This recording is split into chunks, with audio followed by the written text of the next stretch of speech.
বছর ঘুরলেই রাজ্যে বিধানসভা ভোট। বাংলায় ১৩ বছর ক্ষমতা থেকে দূরে সিপিআইএম। সাংগঠনিক দুর্বলতা, নেতৃত্বের ব্যর্থতা, তৃণমূল বিজেপির মতো বিরোধী দলের বিরুদ্ধে স্ট্র্যাটেজি, এসব নিয়ে আলোচনা হয়েছে, হচ্ছেও। গত এক দশকে কি কি ভুল হয়েছে তা শুধরে নিয়ে নতুন করে ভোটের ময়দানে নামতে চাইছে সিপিআইএম। মিশন ২০২৬-এর লক্ষ্যে এবার আপোষহীন মনোভাব রাখছে আলিমুদ্দিন। লড়াইয়ের ময়দান পুনরুদ্ধারে আরজিকর আন্দোলনের সময় থেকেই নেমে পড়েছে রাজ্য সিপিআইএম। ব্যাপারটা এখানেই শেষ হচ্ছে না। বিধানসভা ভোটের দিকে তাকিয়ে ঐতিহাসিক সিদ্ধান্ত নিতে চলেছে সিপিআইএম।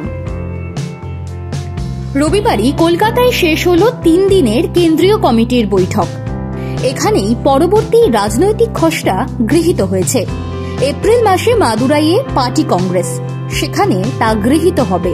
তবে তার আগে এই খসড়া সর্বসমক্ষে আনা হবে, যা ইতিহাসে কখনো হয়নি। মিডিয়া রিপোর্ট অনুযায়ী যা জানা যাচ্ছে, ফেব্রুয়ারি মাসের শুরুর দিকেই এই খসড়া রিপোর্ট প্রকাশ্যে আনবে। কেন এই পদক্ষেপ? যা বোঝা যাচ্ছে, এই খসড়া যাতে দলীয় কর্মী থেকে সাধারণ মানুষ সংশোধনী পাঠাতে পারে, তার জন্যই এমন নজিরবিহীন পদক্ষেপ। রাজনৈতিক লাইনের ভিত্তিতে নির্বাচনী কৌশল সংক্রান্ত পর্যালোচনা প্রকাশ্যে আনার সিদ্ধান্ত কিন্তু বেশ চমকপ্রদ। এরপর এপ্রিল মাসে পার্টি কংগ্রেসে তা গৃহীত হবে। সেই অনুযায়ী ভোটের বাজারে নামবে সিপিআইএম। ২০১১ সালের পর থেকে একাধিক ভোট হয়েছে বাংলায়। ২০১৬ সালের বিধানসভা ভোটে প্রত্যাবর্তনের রূপলি রেখা দেখা গেলেও তা শেষ পর্যন্ত বাস্তবায়িত হয়নি। তা নিয়ে আজও আলিমুদ্দিনের আক্ষেপ শোনা যায়।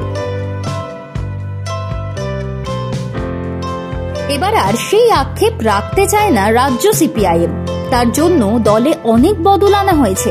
প্রবীণ নেতাদের একাংশ সরে গিয়েছেন, এক ঝাঁক নবীন নেতা উঠে এসেছেন। মীনাক্ষী মুখার্জি থেকে শতরূপ ঘোষ নতুন প্রজন্মের সিপিআইএম এর মুখ হয়ে গিয়েছেন। তরুণ প্রজন্মকে দিয়েই ভোটে বাজিমাত করতে চাইছে আলিমুদ্দিন। কেন্দ্রীয় কমিটির বৈঠকে সিপিআইএম এর লাইন অফ অ্যাকশন নিয়ে আলোচনা হয়েছে।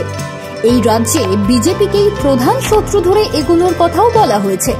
কিন্তু তৃণমূলের ভোটে হাত দিতে না পারলে ফিরে আসার গল্প নতুন করে লেখা সম্ভব নয়, তা বুঝে গিয়েছেন শীর্ষ নেতারা।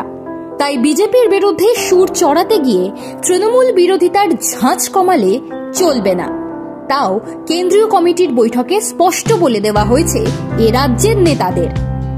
এই আলোচনা পর্যালোচনার ফসলই নির্বাচনী কৌশলের খসড়া, যা নজিরবিহীনভাবে প্রকাশ্যে আনতে চলেছে সিপিআইএম।